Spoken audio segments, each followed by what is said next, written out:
বিসমিল্লাহির রহমানির রহিম। রাব্বির হামহুমা কামা রাব্বাইয়ানিস সাগীরা রাব্বির হামহুমা কামা রাব্বাইয়ানিস সাগীরা লা ইলাহা ইল্লাল্লাহু মুহাম্মাদুর রাসূলুল্লাহ সাল্লাল্লাহু আলাইহি ওয়াসাল্লাম। আল্লাহু আকবার, আল্লাহু আকবার।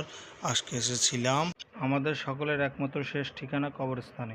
আমি প্রতি সপ্তাহে শুক্রবারে আমার বাবার কবরস্থানে যাই।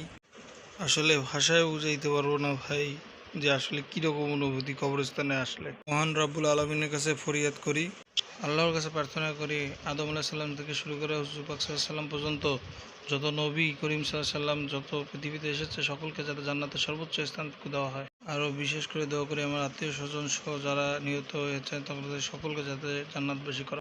2 দিনের এই দুনিয়ার ভাই, কিসের মায়া, কিসের টাকা পয়সা, আল্লাহ এত কিছু দিছে, এত বড়াই করে কী লাভ?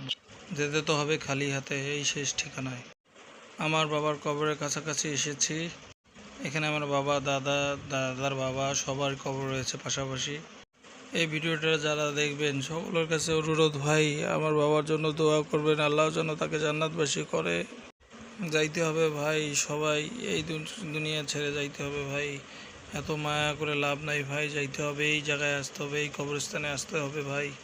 আল্লাহ চাইলে আমি একদিন এইখানে শুয়ে থাকবো ভাই, 2 দিন আগে আর পরে ভাই। সকলের কাছে অনুরোধ, কবরে যাওয়ার আগে কবরের প্রস্তুতি নিয়ে